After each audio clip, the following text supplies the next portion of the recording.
harka fuunee kabajamoo fi jaalatamoo qaqqaaliiwwan ilmaan Oromoo hunda keessaniyyuu nagaaf kabajaaf jaalalli kiyyoowwan kan nuti irraa maddee iddoo isin jirtanitti isin arqabu isin jechaa jechuudha. Akkuma beekamu jechuudha guyyaa kaleessaa magaalaa Awwadaay keessatti jechuudha.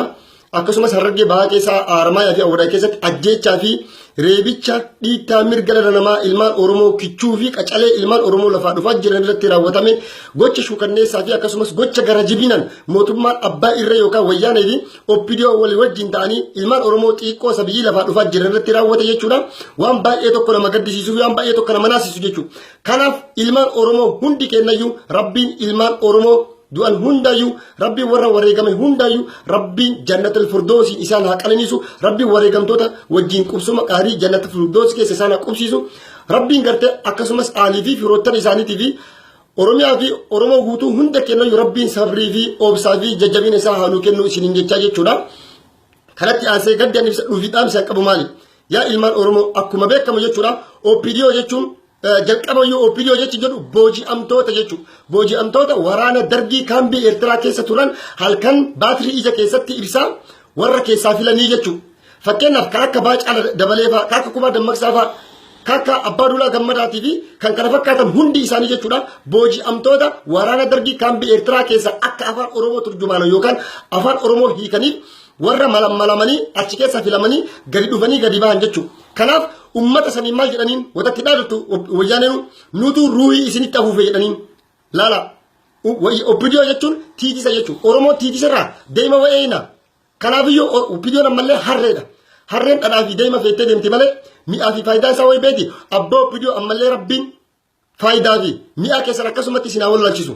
Ilmaan Oromoo irratti har'aan tana kaabinee fi bulchiinsota magaalaa taatanii jechuudha.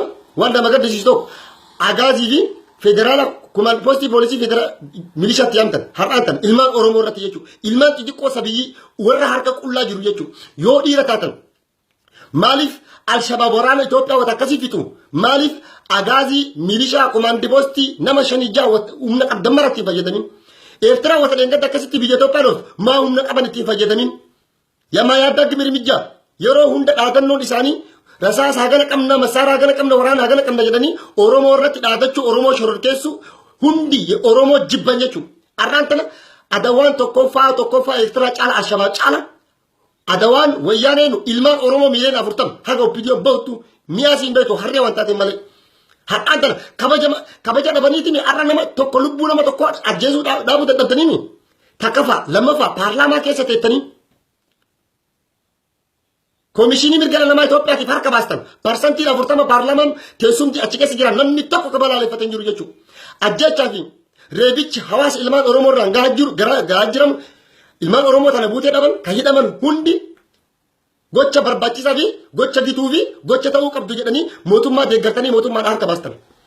Kanaaf oppidiyoo tufaa alashaatii tufaa jarri akka maastika wayyaanee itti fayyadamti jarri jechuun roobootii riimootii wayyaanee itti jechuudha ergamtoota jechuudha. Kanaaf gonkumaa hawaasa Oromoo bakka bu'uu hin dandeettan Oromoon isinii filan har'allee borullee fitaanillee kanaaf yaa Oromooti yaa wanni isin gochuu dhaqabdan maali?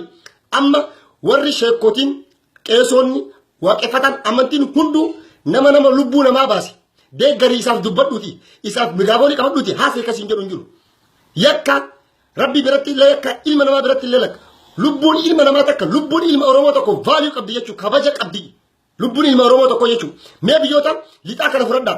Namni tokko wata du'u namni lama biyyarraa wata du'u jechuudha. Alaabaa gadi buusanii fi biyyi guutuun gadi baatee gadi jechuudha. Nu har'a gadda san caala gaddu jirre jechuudha. Sila har'aan tana oppidiyoon qalbii qabattee ijoollee Oromoo qacareessa wata ajjeesan. Sila har'a mootummaa sanitti jechuudha.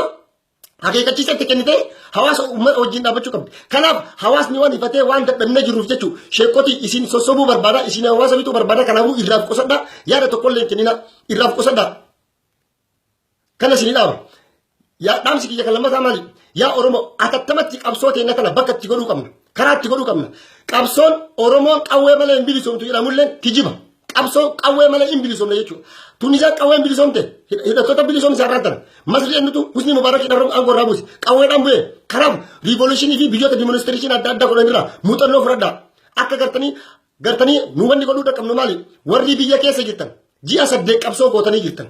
Ji'a 8 Jaarmeenyi Oromoo tokko ka gadi bahee isinii dubbate jira. Yaadayyuu ka isinii kenne jira. Kama isin deeggare yaadumaan leecalloodhaan hamilee akkasiin bira dhaabate jira hin jiru.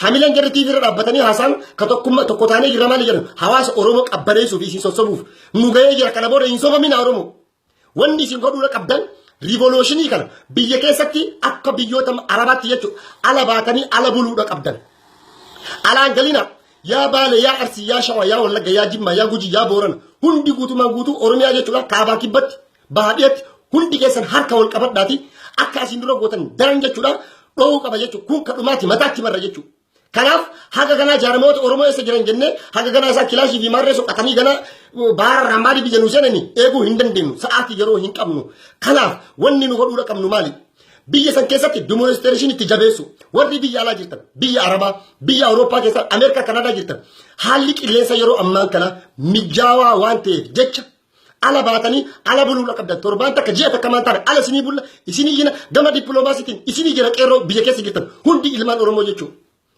Kanaaf ala baatanii qabsoo keessa finiisuu qabdan mootummoonni addunyaa akkuma biyya Masrii fi biyyoota Tunisiyaa jechuudha mootummaan manni murtii walabaa irra deebi'a manni murtii wayyaanee odoo ta'e manni murtii walabaa biyya san keessatti hatattamatti dhaabachuu qaba warra nama ajjeesanii fi warra nama ajjeessan hunda isaaniiyyuu manni murtii walabaa itti murteessuudha qaban murtee isaanii argachuudha qaban jechuudha yoo biyya alatti baqatanillee international criminal court kan akka isaan yakkaman himataman jechuudha dhiibbaa irratti godha jechuudha kana bira darbee jechuudha wanni nu godhuudha qabnu maali hatattamatti mootummaan ce'umsaa biyya san irratti dhaabachuudha qaba jechuudha dantaa biyyoonni lixaa biyya san keessaa qaban namni kabachiisu hayyoonni gaafa Afrikaatii miti Afrikaa bulchan 60 miliyoona qabna jechuudha yoo mootummaan ce'umsaa kan dhaabbatu taate hundi isaanii ka Ameerikaa fi Awustiraaliyaa Milboorn Yuunivarsiitii meeqamee barsiisan hayyoota meeqamee qabna Oxford keessa warra jiran jechuudha kanaaf nuti hoggansa nuti warra qaqqaalii biyya bulchuun qabna kanaaf Oromootiyya wanni nu goonu maali dhaaba jaarmoota Oromoo maqaa warra koonyaatii fi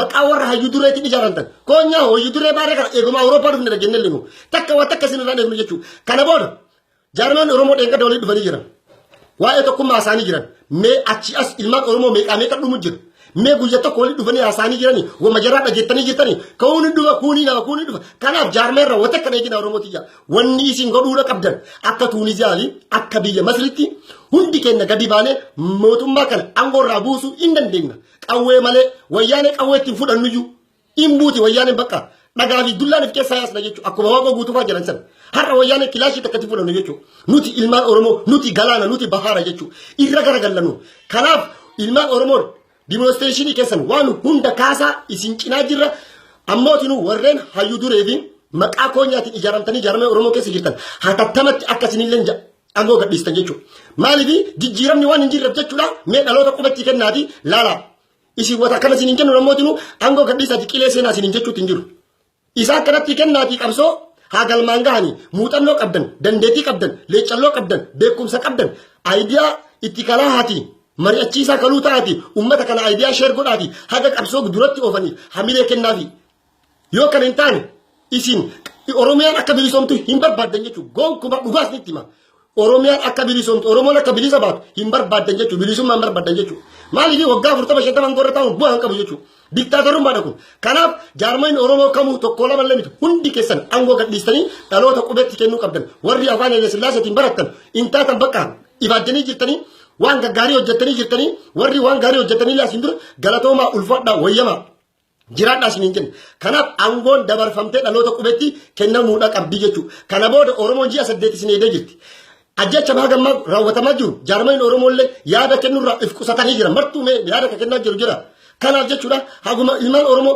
gartanii ummanni sodaa fixatee jechuudha har'aan kana maal jechaa jira abbaan biyyaa Oromoodha jedhan agaazii keessa dhaabatanii isin Awurooppaa teettanii sodaattan baaruu maaliif kun ta'a ilmaan Oromoo qacalee fiqisiisaa hin dandeenyu jedhanii bakka Oromoo nama tokkoon abdatina rabbii keessan malee kanaaf wanni nu gochuudha qabnu harka qullaa wayyaanee angorraan buusna ala baati ala bula warri biyya Awurooppaa biyya keessa ala baanee hundi kenna bakka takka qoo qabnu addunyaa guutuun manazaraadhaan nu laalaa jiran jechuudha kanaaf nuti qabsoo teenya kana firii itti goone kana galmaan ga'uuf kana godhuudha qabna jabaadhaa ulfaadhaa wayyamaa naa jiraadhaa Oromiyaan ni bilisoomti inshallah jabaadhaa qeerroo biyya keessa nutis warri biyya alaa jiru gadi baanee ala buluu qabna galatoomaa isiniin jedha ulfaadhaa wayyamaa